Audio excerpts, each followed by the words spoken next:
नमस्कार, मैं हूं आपके साथ गीतिका पंत और स्वागत है आपका जीएनटी स्पेशल में। मेडिकल में दाखिले के लिए इस साल हुई नीट परीक्षा में कथित धांधली को लेकर विवाद थमता नहीं दिख रहा।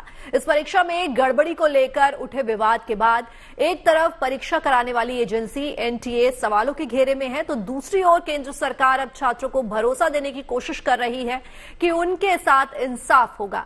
हालांकि नीट 2024 का नतीजा आने और उसमें ग्रेस मार्क्स दिए जाने, फिर ग्रेस मार्क्स हटाए जाने से जुड़े जो फैसले हुए उसको लेकर छात्र शहर शहर प्रदर्शन कर रहे हैं और इंसाफ की मांग भी कर रहे हैं।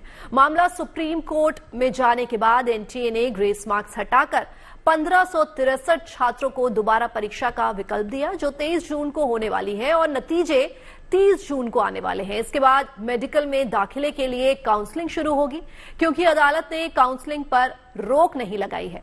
तो कुल मिलाकर जो स्थिति बनी हुई है उसको लेकर कई बड़े सवाल उठ रहे हैं। तमाम छात्र पूरी नीट परीक्षा रद्द करने और दोबारा कराने की मांग भी कर रहे हैं, क्योंकि इस बार परीक्षा के पेपर लीक होने का भी अंदेशा जो है वो खड़ा हो चुका है।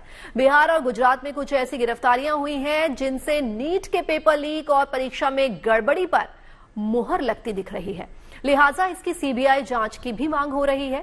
हालांकि केंद्रीय शिक्षा मंत्री ने पहले तो एनटीए को क्लीन चिट दे दी और फिर उसके बाद कल छात्रों और अभिभावकों से मुलाकात में उन्होंने गड़बड़ी करने वालों पर कार्रवाई का भी भरोसा दिया। लेकिन सरकार की ओर से इस बार की नीट परीक्षा के आयोजन की किसी तरह की जांच का ऐलान अभी तक नहीं किया गया है। मामला अदालत में भी है, लिहाजा सबकी निगाहें अदालत पर भी टिकी है, ताकि सरकार से न सही अदालत से तो इंसाफ मिले और हकीकत क्या है ये सामने आ जाए।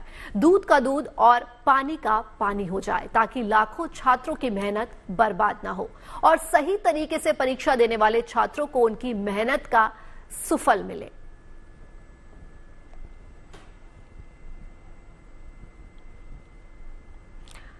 और इसी से जुड़ी एक बड़ी खबर, नीट पेपर लीक मामले में अपडेट एक सामने आया है। इस मामले में जांच कर रही ईओयू ने 9 परीक्षार्थियों को नोटिस भेजा है और उनके साक्ष्य समेत दफ्तर बुलाया है। ये सभी नीट परीक्षार्थी बिहार के अलग अलग जिलों के हैं। जांच के दौरान पुलिस की अब तक छानबीन में साल्वर गिरोह के पास 13 परीक्षार्थियों के रोल कोड मिले हैं, जिसमें से 4 को पुलिस ने पेपर लीक के समय ही गिरफ्तार कर लिया था। शेष 9 परीक्षार्थियों के बारे में जानकारी के लिए ईओयू ने परीक्षा का संचालन करने वाली एजेंसी एनटीए को लिखा था। साथ ही रेफरेंस प्रश्न पत्र की मांग भी की थी। ईओयू के डीआईजी का कहना है कि एनटीए ने अपने जवाब में मांगे परीक्षार्थियों का प्रवेश पत्र भेजा था, जिसके जरिए ईओयू को परीक्षार्थियों के मोबाइल नंबर और पते की जानकारी मिली। इसी पते पर नोटिस भेजकर परीक्षार्थियों को पूछताछ के लिए बुलाया गया है, जिसके बाद परीक्षार्थियों व उनके अभिभावकों से साल्वर गिरोह से उनके जुड़ाव के बारे में सवाल किए जाएंगे। ये भी पूछा जाएगा कि कहीं ये 9 परीक्षार्थियों को भी साल्वर गिरोह ने परीक्षा से पहले प्रश्न पत्र रटवाए थे या नहीं। तो इस वक्त की बड़ी खबर, परीक्षार्थियों को पूछताछ के लिए जो है वो बुलाया जाएगा और फिर उनसे पूछताछ की जाएगी। नीट पेपर लीक से जुड़ी इस वक्त की बड़ी खबर, ईओयू ने एनटीए से भी 9 छात्रों के बारे में जानकारी मांगी है और ईओयू ने 9 परीक्षार्थियों को नोटिस भेजा है। तो साक्ष्य समेत बुलाया गया है दफ्तर और 9 परीक्षार्थी हैं उनको नोटिस भेजा गया है। सभी परीक्षार्थी बिहार के जिले से आते हैं।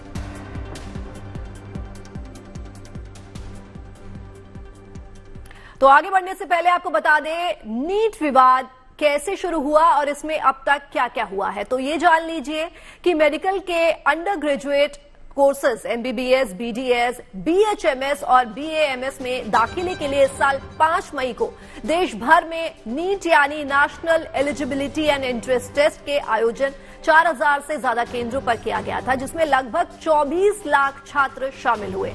इस परीक्षा के नतीजे 4 जून को घोषित किए गए और पहली बार एक साथ 67 छात्र टॉपर घोषित किए गए, जिन्हें 720 में से 720 अंक मिले थे। इस चौंकाने वाले नतीजे को लेकर देश भर में हंगामा शुरू हो गया।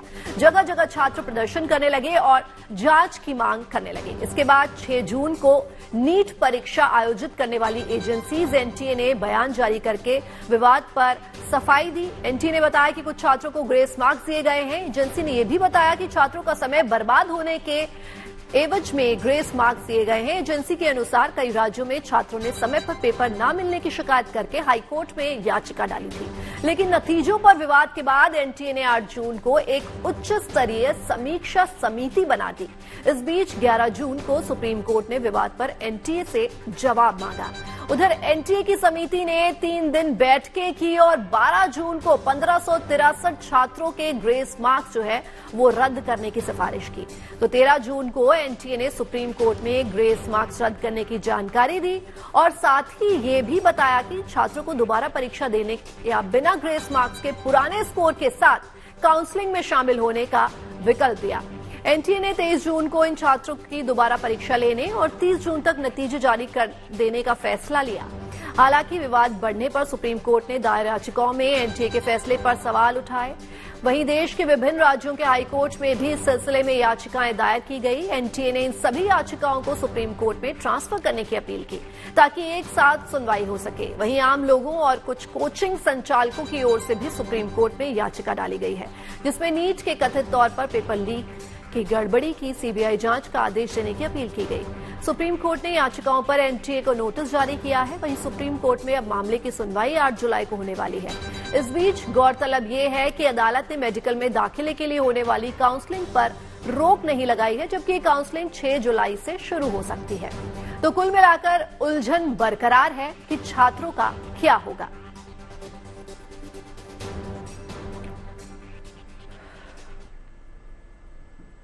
तो 4 जून को देश में मेडिकल कॉलेज में डॉक्टरी की पढ़ाई के लिए दाखिला पाने वालों को होने वाली परीक्षा नीट का रिजल्ट आया था। 5 जून से देश में नीट के नतीजों में धांधली का आरोप लगाकर छात्र प्रदर्शन करते नजर आए। अब सुप्रीम कोर्ट तक में पूरी नीट परीक्षा रद्द करके दोबारा कराने की मांग याचिकाओं पर सुनवाई चल रही है। लेकिन दिन प्रतिदिन जहां एनटीए और सरकार कहती है कि नीट में सब कुछ ठीक है, तब रोज नए ऐसे आरोप सामने आते हैं जो शंकाएं बढ़ा देते हैं। छात्र न्याय की आस लिए प्रदर्शन में जुटे हैं। सुनिए क्या कहते हैं छात्र। नीट में बहुत बड़ा स्कैम हुआ है और हमारी एक ही मांग है कि जो स्कैम हुआ है उस पर सीबीआई जांच की जाए और जो स्टूडेंट की मांग है कि नीट की जो एग्जाम है वो वापस ली जाए, जिससे जो मेहनत करने वाले बच्चे हैं उसको न्याय मिले। आप एग्जाम लेते हो और उसमें कॉपी चलाते हो, इसमें अगर जो सच्चाई से मेहनत करता है उसे कितना बुरा लगेगा। बुरा लगने का सोचो, उसकी मेहनत के मार्क्स है वो। आप दूसरे को पैसे लेके डिग्री देते हो, डिग्री देना कहेंगे ना इसे। संस्था द्वारा जो एग्जाम करवाया गया है, इन्होंने किसी भी प्रकार की जाँच नहीं की है। उसके बाद ये कह दी कहीं भी किसी भी तरीके का घोटाला नहीं। देश की राजधानी दिल्ली से लेकर अलग अलग शहरों में अब भी नीट परीक्षा की पवित्रता पर उठता सवाल शांत नहीं हुआ है। ऐसे में जीएनटी अपने प्लेटफॉर्म से छात्रों के सवाल पूछता है। अभी तक नीट के पूरे मामले के विश्लेषण के बाद 12 सवाल निकलते हैं। हमारा पहला सवाल ये है कि नीट मामले में सुप्रीम कोर्ट में क्यों हो रही है अर्जियों की बौछार। तो ये हमारा पहला सवाल है कि नीट मामले में सुप्रीम कोर्ट में अर्जियों की बौछार क्यों हो रही है। तो वहीं दूसरा सवाल ये निकल कर आता है कि ग्रेस नंबर के बाद नीट में धांधली का मामला क्यों उठ रहा है। ये दूसरा सवाल है कि नीट जो है वो ग्रेस मार्क जो है क्यों वो किए जा रहे हैं। फिर वहीं तीसरा सवाल उठकर आता है क्या ग्रेस नंबर के बाद एनटीए ये भी मानेगा कि पेपर लीक हुआ था। ये तीसरा सवाल है। और उसके बाद चौथा सवाल, ग्रेस नंबर हटने के बाद भी क्यों नहीं सुलझ रहा नीट का विवाद। ये चौथा सवाल है कि नीट की धांधली का जो मामला है वो सुलझ क्यों नहीं रहा। तो वही पांचवा सवाल ये निकल कर आता है कि नीट में पेपर लीक का क्या है पटना कनेक्शन। ये अपने आप में एक बड़ा सवाल है कि पटना से नीट पेपर लीक का क्या कनेक्शन है। तो वहीं आते हैं छठे सवाल पर कि नीट पेपर लीक मामले में गुजरात पुलिस किस एंगल से जांच कर रही है, क्योंकि इसमें कहीं ना कहीं पुलिस को भी दोषी करार पाया गया है कि वो किस हिसाब से छानबीन कर रही है। ये छठा सवाल है। तो वहीं सातवां सवाल ये आता है क्या नीट के पेपर में खाली OMR शीट भरा के उसे बाद में भरने की डील हो रही थी। तो ये अपने आप में एक बहुत ही गंभीर सवाल है। तो वहीं आते हमारे आठवें सवाल पर, क्या नीट परीक्षा में नकल कराने का रास्ता खुला हुआ था। क्या जो परीक्षा हो रही थी इसमें नकल कराने के लिए भी कोई रास्ता है जो खोला गया था। तो वहीं 9वें सवाल पे आते हैं कि 1563 बच्चों को दोबारा परीक्षा का विकल्प देने धुल जाएंगे एनटीए के दाग। क्या जो उन्होंने आदेश दिया, जो फैसला लिया कि ग्रेस मार्क्स जो है हटा दिए जाएंगे और वापस से परीक्षा दिया जाएगा, तो क्या उनके सारे जो है दाग इससे मिट जाएंगे? ये नवा सवाल। तो इन 10वें सवाल पर आते हैं कि जांच जारी है तो क्लीन चिट देने की जल्दबाजी क्यों? अगर अभी भी जांच जो है वो लगातार जारी है तो क्लीन चिट देने की इतनी जल्दी क्यों है? ये जल्दबाजी नहीं होगी? तो वहीं आते हमारे 11वें सवाल पे, क्या एनटीए अपने सिस्टम की खामी दूर करने की जगह सिर्फ बचने में जुटी है?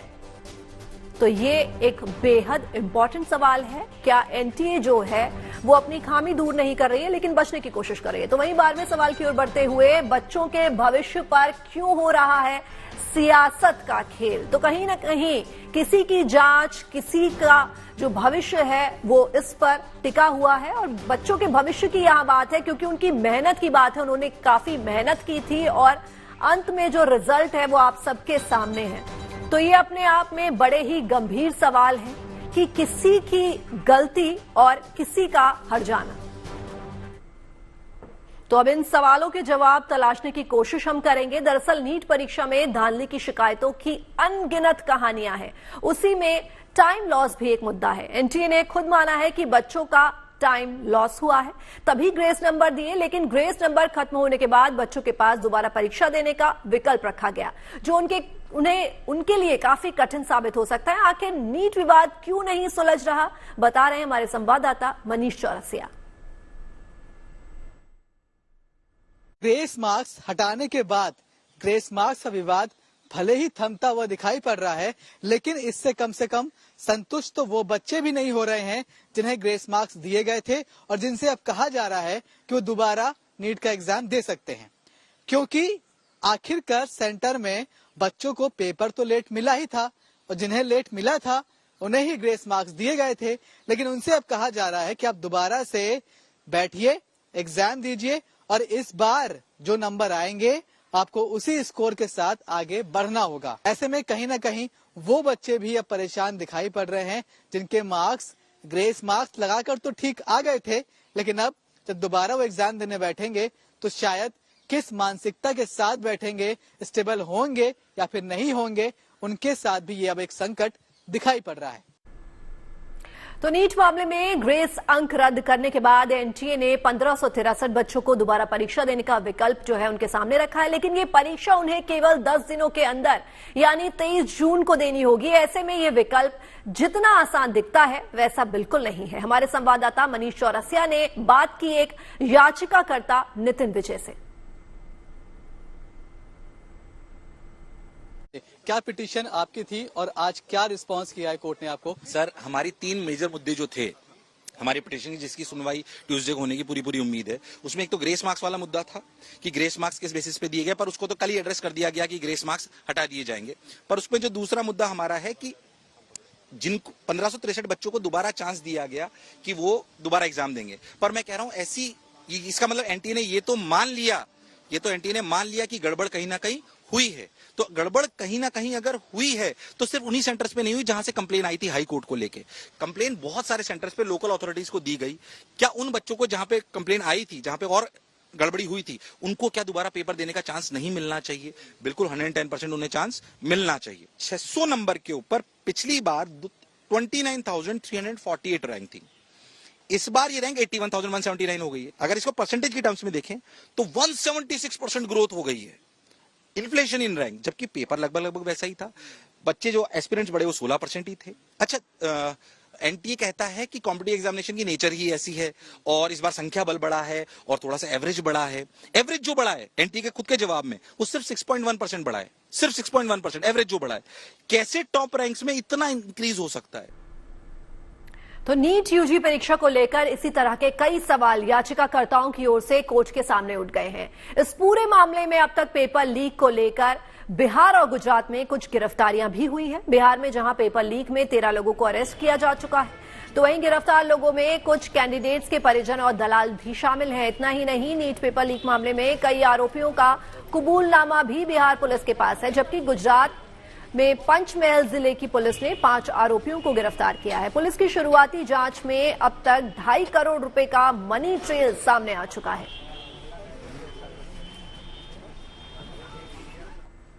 इस तफ्तीश की शुरुआत पटना पुलिस ने की थी।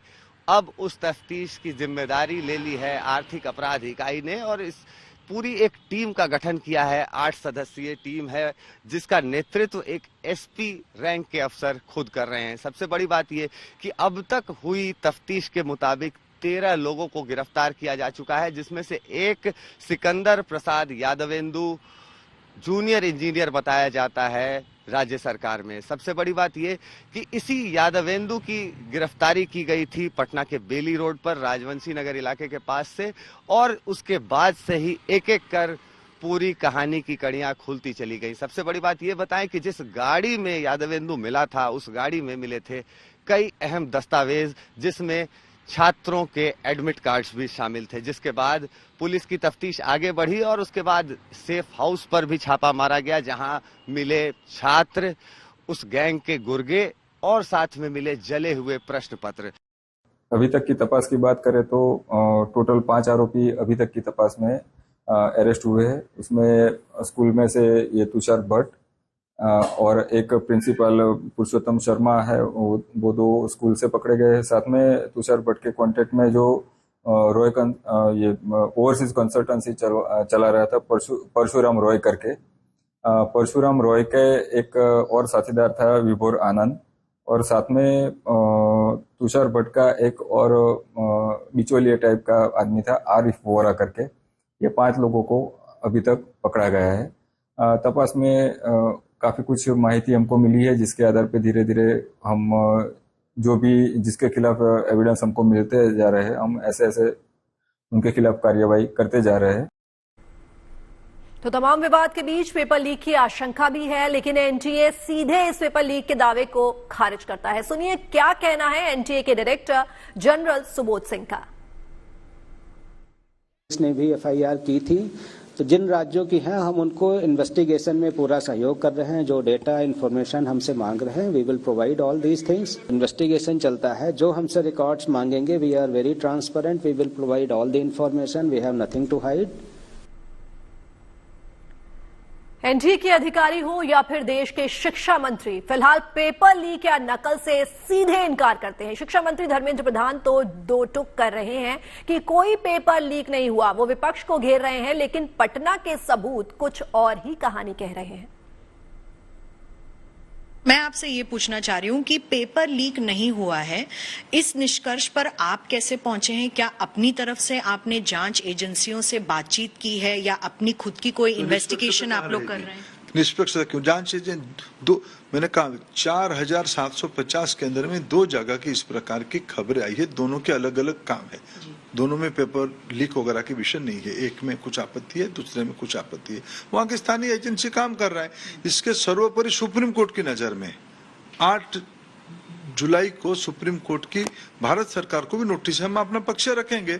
मैं आज ही आपके माध्यम से आश्वस्त करना चाहता हूं, सारे विद्यार्थियों के हितों को सुरक्षित रखा जाएगा।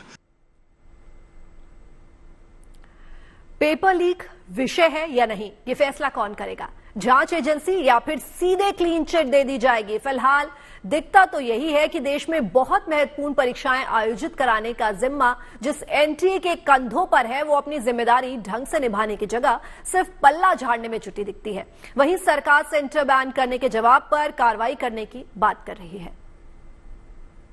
लेकिन सर, जो लगातार इन सेंटर्स में जहां भी आप कह रहे हैं, झज्जर में, गोधरा में, पटना में, जहां पर कार्रवाई भी चल रही है, क्या इन लोगों पर स्थानीय लेवल पर एनटीए की तरफ से कोई कार्रवाई होगी? क्या इन सेंटर्स को बैन किया जाएगा या ऐसा कुछ? देखिए, भारत सरकार प्रतिबद्ध है, किसी भी प्रकार की गड़बड़ करने वाला व्यक्ति को बख्शा नहीं जाएगा, कार्रवाई भी होगी। तो कुल मिलाकर शिक्षा मंत्री पेपर लीक की खबर सही नहीं बता रहे। वो कहते हैं कि ये महज एलिगेशन है। मैंने उस रीट पिटीशन को अनुध्यान कराया, कोई भी एक भी जगह पे प्रमाण नहीं है। एक एलिगेशन, पेपर लीक हुआ है, कहाँ है प्रमाण हुआ है? कोई 1-2 चीजों की न्यूज आइटम पे अगर प्रमाण आधारित होता है तब कोर्ट उसको विचार करेगी, सरकार अपना पक्ष रखेगी। वो कोर्ट में 8 जुलाई को चर्चा भी होगी, वो कोर्ट के सामने है। और अब सीधा सवाल एनटीए से है, जिसे कुछ भी हवा नहीं रहती, ना पता रहता है कि पहले किन 6 सेंटर्स पर गलत पेपर बांट दिया गया। पता था तो पहले ही ग्रेस नंबर क्यों नहीं दिए? नंबर तब जाकर बांटे जब कुछ छात्रों ने सवाल उठाए, फिर ऐसे नंबर बांट दिए जिसका कोई हिसाब नहीं, फिर कोर्ट में बच्चे पहुंचे, फिर एनटीए ने ही गलती मानी। यानी जब खुद की चोरी पकड़ी जाती है तो एनटीए गलती मानता है और बाकी सब ठीक बताने लगता है। अब जब मामले में सियासी रंग ने ले लिया है तो शिक्षा मंत्री कह रहे हैं कि विपक्ष हार के बाद हताशा में राजनीति ना करे। तीसरी बार हारने के कारण वो कुंठित हो गए हैं, इसलिए उनको अपना काम करने दो। हम तो विद्यार्थी और उनके अभिभावकों को आश्वस्त करना चाहते हैं। और इस खास पेशकश में फिलहाल के लिए बस इतना ही, लेकिन आप बने रहिए गुड न्यूज टुडे पर, क्योंकि यहां खबरों का सिलसिला यूं ही जारी रहेगा।